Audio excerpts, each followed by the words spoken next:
while we wait, or like I said, kind of let your friends know that I'm about to go over these really quick, simple tips to remember, whether you're just starting out or you're somebody who's been doing this for a while.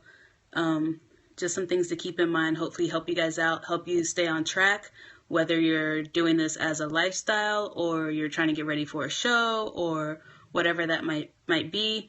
And then we'll go ahead and get started. So I guess I'll go ahead and start now, and then hopefully people can join up. And then if not, I'll probably be posting this to my YouTube channel later on, so you guys can check it out there and send that link to people if you think it'll help them out.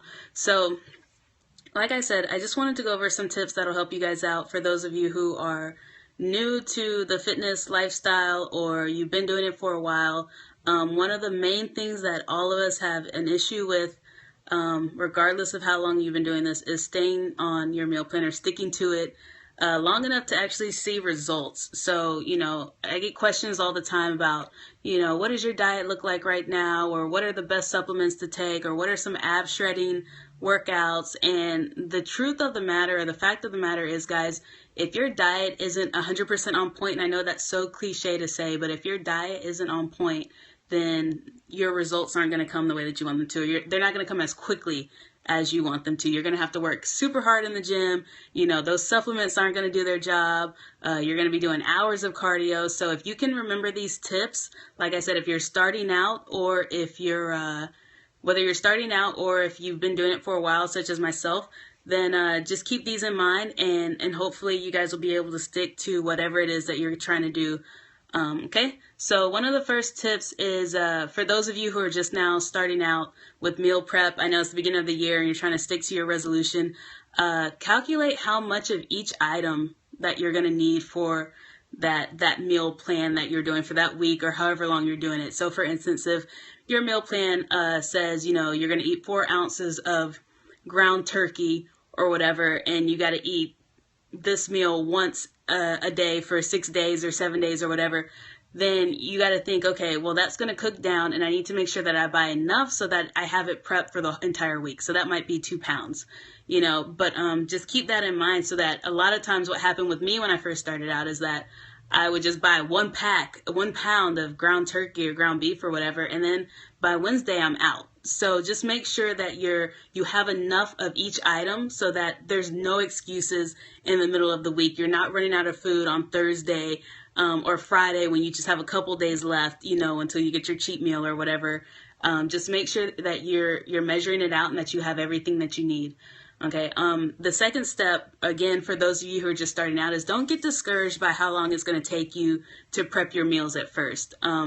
A lot of times my clients will say, it takes me a few hours to do. And I'm like, yeah, that's about right, considering this is something new. Anytime you start something new, you're not going to be an expert at it. You're not going to be too good at getting it done efficiently. So just keep in mind that you're going to get better at it. It's going to get faster. And you'll figure out the best ways to cook, different meats at the same time, different vegetables at the same time, cooking everything in the oven at once, and setting multiple timers or whatever, but it will get faster.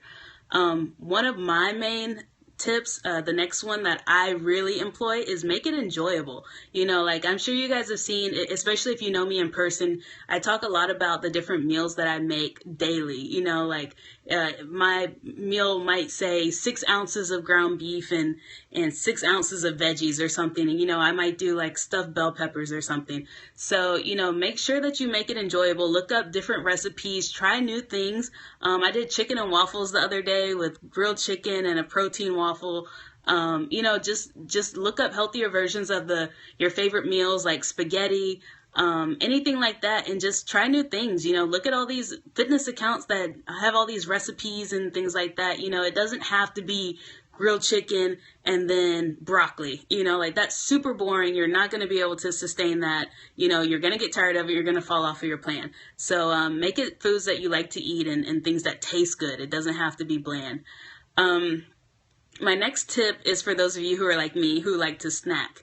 A lot of times meal plans will have like berries or almonds or really small, what you would consider like minute like items on your meal plan that don't really make a difference one way or the other. But what happens is, you know, throughout the day, if you're snacking on a handful of almonds and that handful turns into 5 handfuls, you know, that's a lot of calories. Like if you take a quarter of a cup of almonds and then you double that, it's like 350 calories almost. So I would say go ahead and measure out those little things, you know, like, yeah, half a cup of berries seems like it's not that much, but if you're snacking on it throughout the day, if you're snacking on it throughout the week, you know, those calories add up. And then by that time, you've already I'm not going to say you ruined your meal plan, but you haven't stuck to it the way that you wanted to. So go ahead and measure out a quarter of a cup of almonds or a handful of almonds or whatever it is that you're supposed to measure out so that you don't overeat and snack on those items.